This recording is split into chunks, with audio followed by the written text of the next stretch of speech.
parliament. So winner automatically becomes control, and we are very familiar with this thing because I know in 2002, 2007, how the Turkish media was filled with this control news. Closing the political party or dissolving a parliament. Very familiar to almost every Turkish citizen in the world.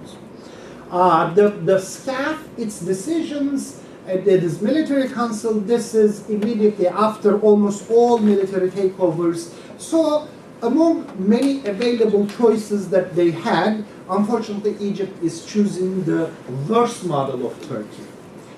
Now, given the developments over the last few weeks, I can talk about four major issues. Number one, the Egyptian military will not stop meddling in politics and has enough, actually, in terms of materials and tools in its bag to play one political actor against another and to steer the judiciary accordingly. The perceived ideological struggle between the new political actors and the old political elites, as well as the ideological divisions among the new political elites, will actually help the military to play its preferred game of posting the situation in Egypt as a zero-sum game between the stability versus instability.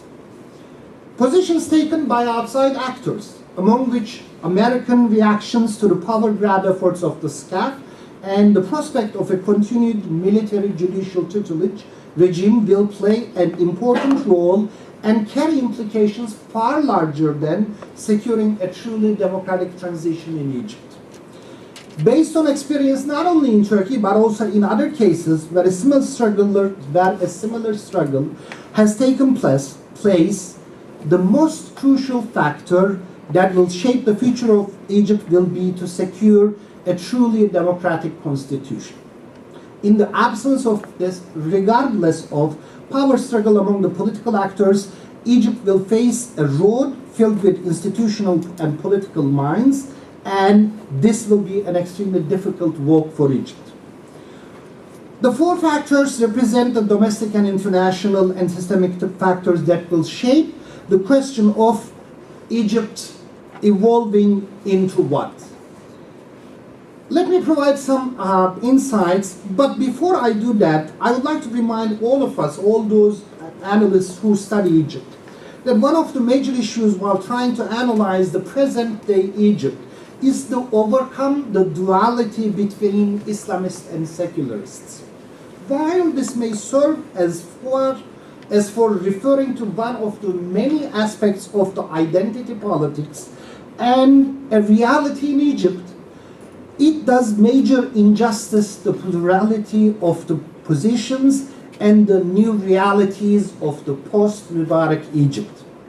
Whereas the media might have an interest in analyzing the electoral and political struggle as one between the Islamists and the secularists, the main test in Egypt is the ability of the actors to be able to put aside certain aspects of this identity politics in order to secure the democratic institutional framework within which such differences can be democratically debated.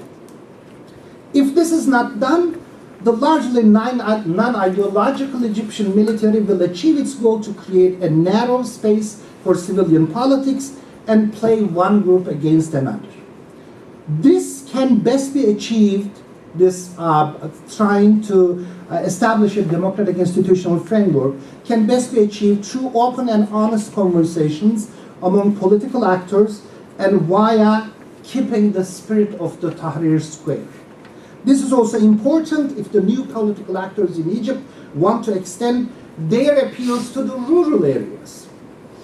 And for us, for the larger Beltway community, including those in the US administration, whether official or otherwise, anybody, a reading that moves beyond the duality of this identity politics is paramount important. Three players, the military and judicial elites, both through dissolving the parliament and via its constitutional annex effectively creating a lame duck role for the elected president, right from the beginning, the first day in his term. The military judicial elites point out to the reality that Egyptian old guard has no intention to go back to barracks anytime soon.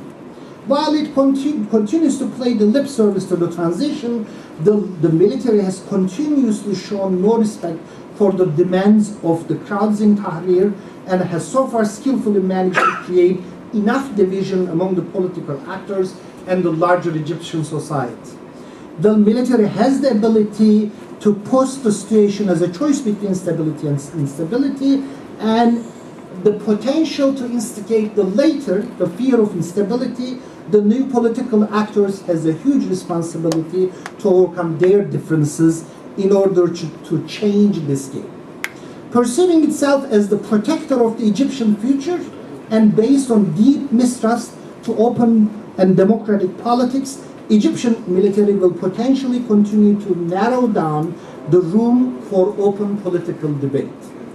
If not ideologically driven, as long as the military continues to uphold this self-perception as the single most powerful interlocutor of the Egyptian interests, its mistrust to civilian politics will potentially create a tough future for a democratic constitutional Egypt.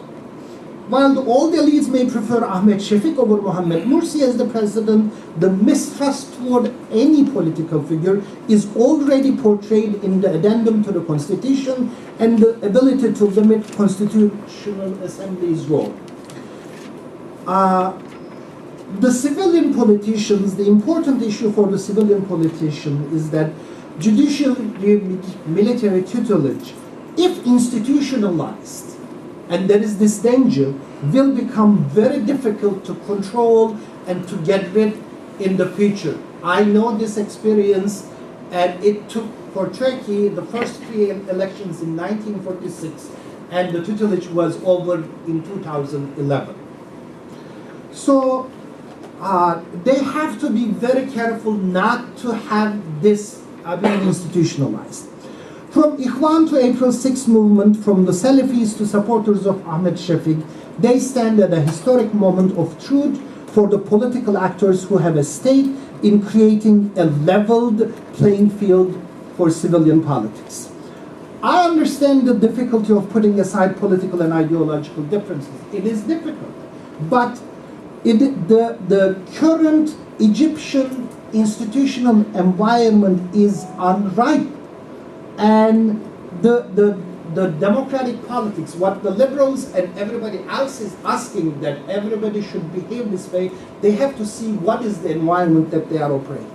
Finally, there are outside actors, and these outside actors, while while respecting Egypt's own dynamics, they have a role to play, that is to inform the new political actors on the pitfalls and the risks of trying to preserve a tutelage regime in return for certain concessions. As Nathan Brown has said, traditionally how Ikhwan behaves, these for certain concessions and favors, if any political actor agrees with the institutionalization of the tutelage system, this will be a huge cost for the entire Egypt.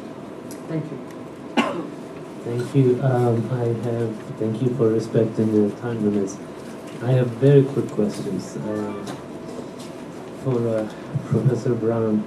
You mentioned, both of you actually, Mr. Cebeci, you mentioned Iran's dilemma. How do you see the transformation of, at first they announced that they wouldn't nominate a president and a presidential candidate, and they took their time to set up a new party, etc. How do you see that transformation of Ikhwan from a more sort of civil society movement or education movement into actually becoming a political force in a meaningful way? What do you see the prospects of that happening, and to what extent? Maybe you can comment on that. Dr. Elgindy, you commented about the U.S. aid, and that was going to be my question to you.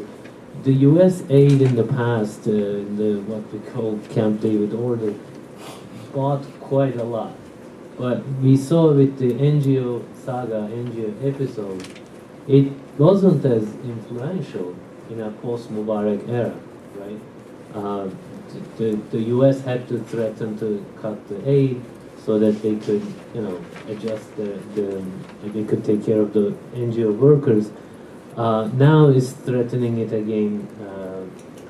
But would you agree that the value of that aid changed? In the past, it was much more crucial, and it could buy a lot in terms of security cooperation and anti-terrorism and peace with Israel and other things. Maybe you could comment on that. Mr. Cebeci, you mentioned the opposition being divided and being frustrated and all that, but they still have to somehow get together. But the numbers are, we don't know to what extent they were really engineered or whatever, but Morsi and Shafiq they seem head to head in terms of numbers. What do you see the opposition realistically coming together and confronting SCAF in any meaningful way? Do you think that game is lost already? Thank you. Thanks for the question about the sort of the transformation of the Ikhwan. It's a great question, and you want a short answer presumably. So let me just talk about it sort of very quickly on three different levels. On a day-to-day level, it's easy to make an awful lot of sense out of this.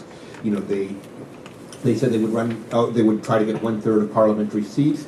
They actually got, for the Ikhwan itself, 40% of the parliamentary seats, but in the process, they also formed a coalition, and then when you add in the Salafi vote, it looks like they were going to control the parliament, as the phrase was used.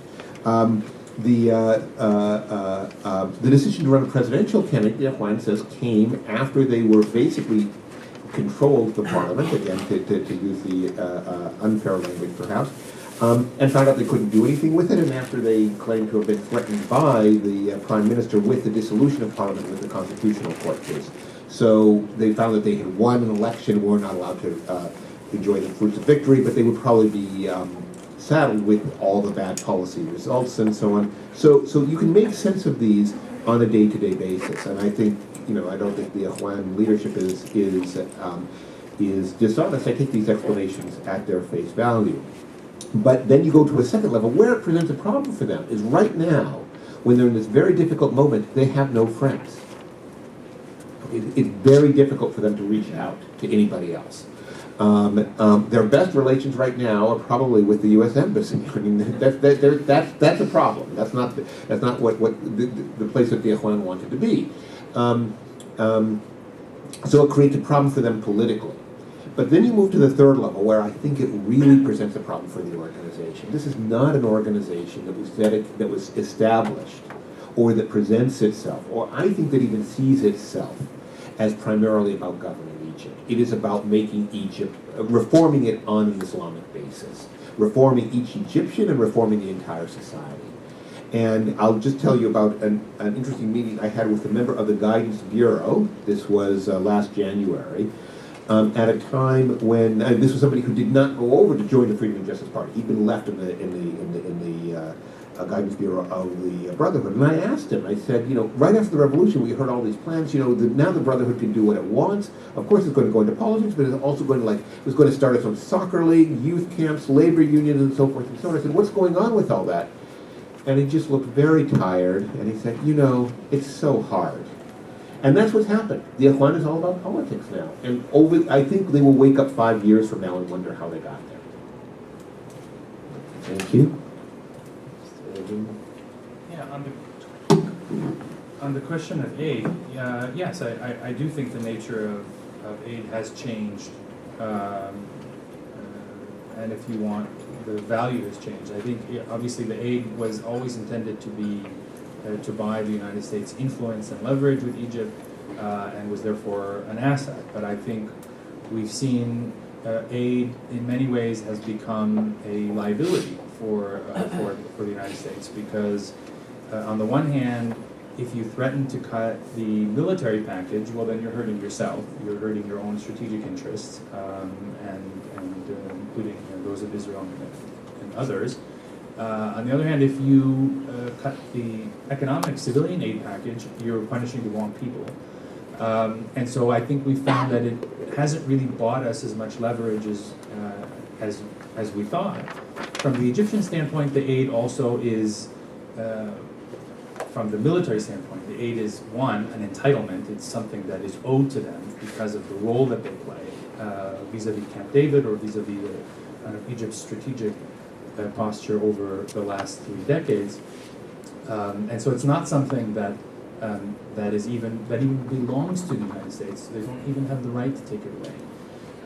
And several actually, the Brotherhood and others have hinted that if there's kind of a paradox in well, there are many paradoxes, but one of the paradoxes in the discourse about the aid is, well, you can go ahead and keep your aid, and the very same people say things like, oh yeah, you want to cut the aid? Well, if you consider cutting aid, then I'll punish you in this way. I'll reconsider Camp David, for example. So there's a lot of conflicted sentiment about the aid, the nature of the aid, the role of aid.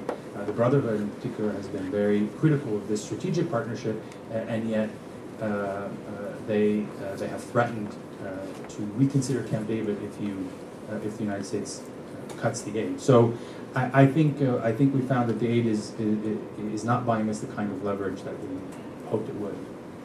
Thank you. In terms of opposition, whether they can come together and the divide that it is almost like you cut Egypt into 2 equal halves, and whether this is engineered or it is naturally, it is the rates are that way. At this point, there is no way of knowing that, but the cynicals tend to weigh that this is a very well engineered division, 48 to 52, 49 to 51. But regardless of those, obviously among the civilian players, the biggest one is the Ikhwan. And that practically puts a historical role on their shoulders to take the initiative and to do the right things. Meaning that, first of all, they have to be able to separate what is civilian and what is military. Which institutions are trying to extend their perks and privileged positions, and which ones are the ones they are willing to share the difficulties and the fruits of everything. So they are together with the costs and benefits sharing. So the thing is, Ikhwan has to, without doubt, has to play the most prominent role bringing together the opposition. And so far, I personally do not think that they are really late in this thing, that they can still go back and start with something blank.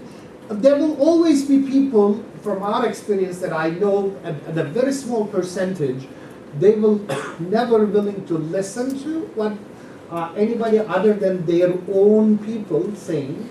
So, but this is a very small percentage. Once you get to a wider group, and obviously what is the first thing that you go to a wider group, that you don't insist on every point that you have, and you have to open up. And that opens up to other groups. I think this is doable. I think Ikhwan leadership has this experience with all the limitations and the mistakes that were done. And because they have to think it this way, if this opportunity is missed, and this is not only Ikhwan, this includes liberals and even the civilian old regime supporters. This includes everybody. The worst civilian regime, worst possible civilian regime, will be better than the best military regime. And this is a very easy to package and to explain and to tell. You can give tons of experiences and examples from South America and from other countries. Thank you. Now we can take questions. Yes. My name is Khaled. I'm a independent consultant. My question to Dr. Brown. How powerful is SCAF? Do you think they are capable of controlling the country for long?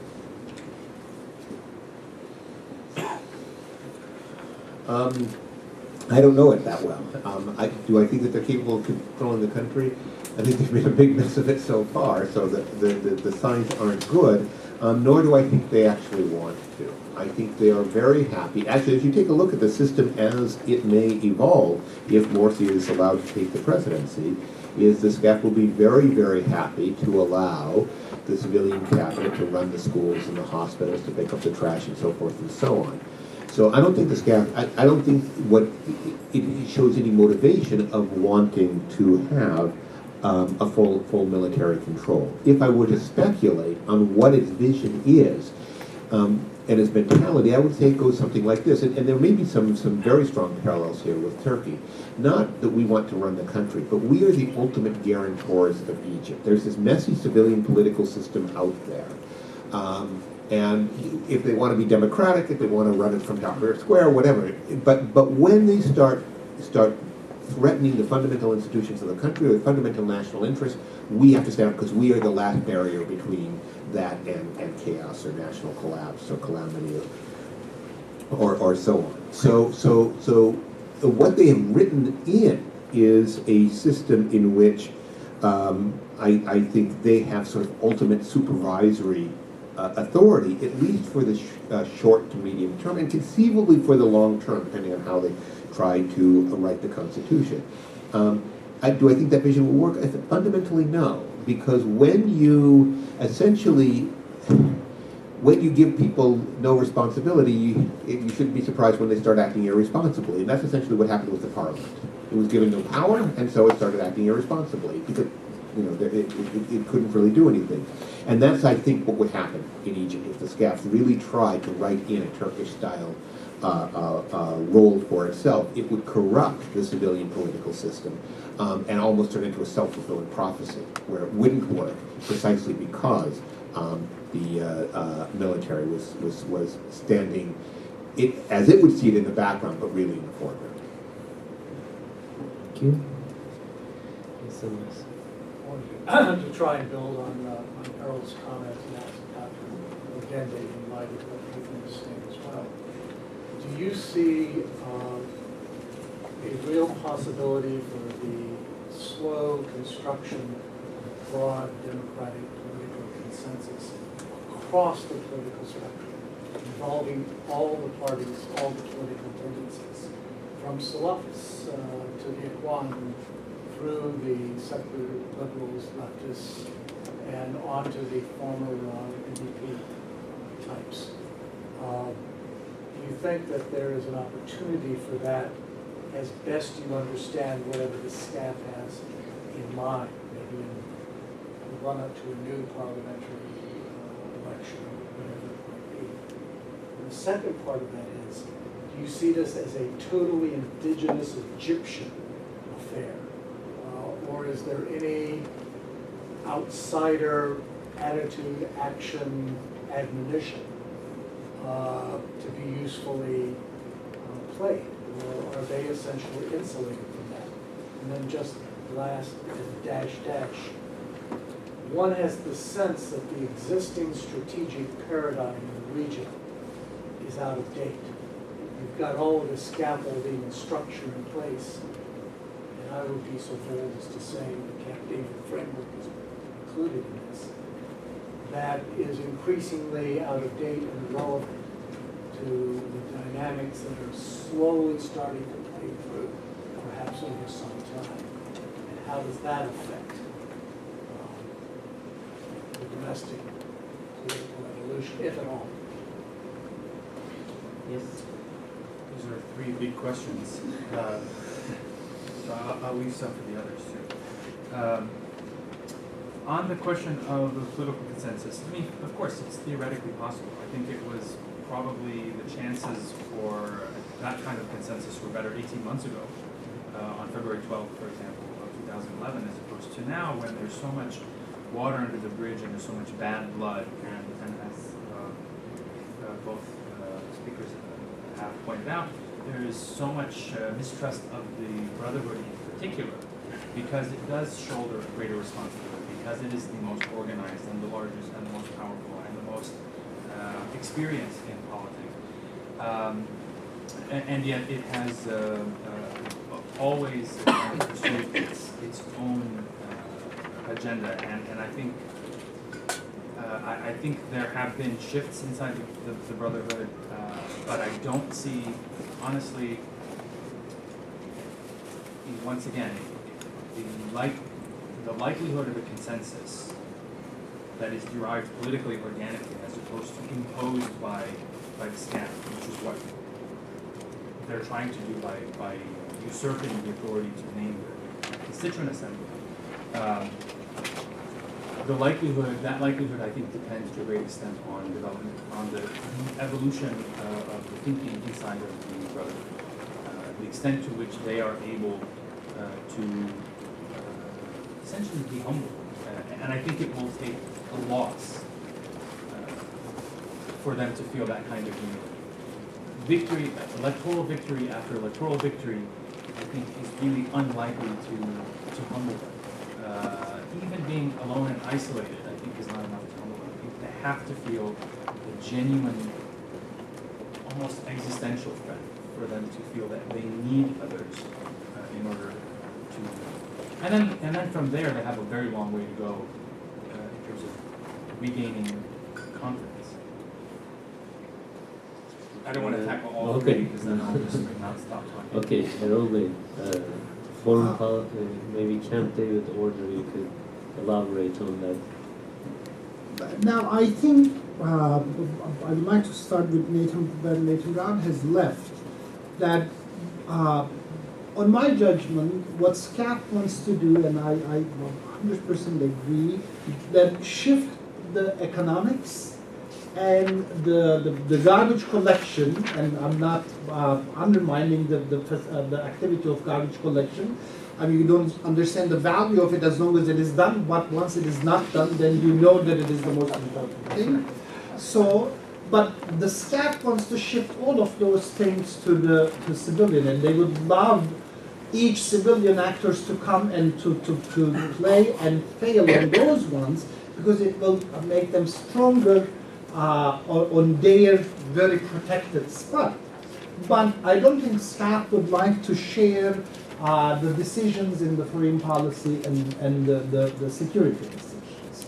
So in terms of, even though Camp David order and the regional understanding of old status quo is not alive and surviving for most of us, from SCAP's perspective, since that was the strength and that provided them the lifeline, they will try to, the correct word is the resuscitate maybe, the old status quo in the region and prove their usefulness to outside actors that way, and I think there will be an artificial push over there. But there's one more thing I would like to add also. So this is not only one-sided, there is also from the other side, that from the outside actors, when the outside actors puts the question, and this is U.S. administration in United States basically, who will respect the Camp David the most? Who will create the fewer problems for Israel?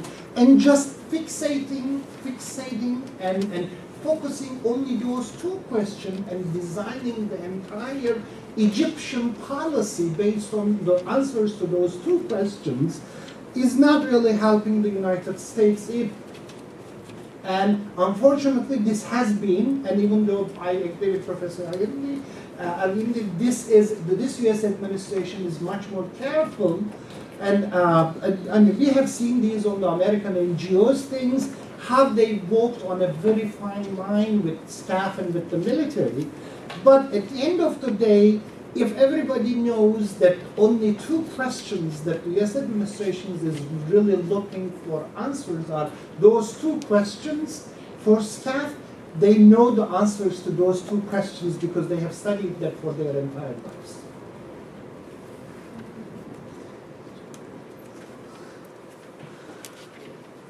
One in the back.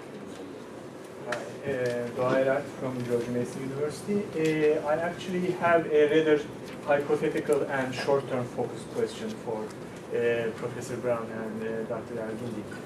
Regarding your option A, Dr. Brown, where you mentioned, in case if Mr. Shafik is declared the winner of the presidential race, considering that the pragmatic patience of the Brotherhood is now running out, should we expect a showdown next week? Thank you, that's all. I want to hear you. I want to take one more question. Yes. Yeah, thank you. Actually, this question is for Cebeci and also Professor Brown. It's regarding, I agree with you that the problem is how to overcome the duality between Islamists and secularists in the Arab or Muslim world in general. Maybe there is a problem also with civilian military relations. How we can really democratize the military security forces in order to really have democratization of the society. We had an experience 20 years ago in Algeria, and the same thing is happening in Egypt now. That one question, based on your experience in Turkey, what advice will you be given to the civilians in Egypt, since we are talking about what the Egyptians do? And also, will that trying to have, because you said also the Ikhwan need to take the lead in trying to resolve all these things. Do you think they will have that duality, they will have that discussion with the military on their own, or it could be within a broader coalition with others?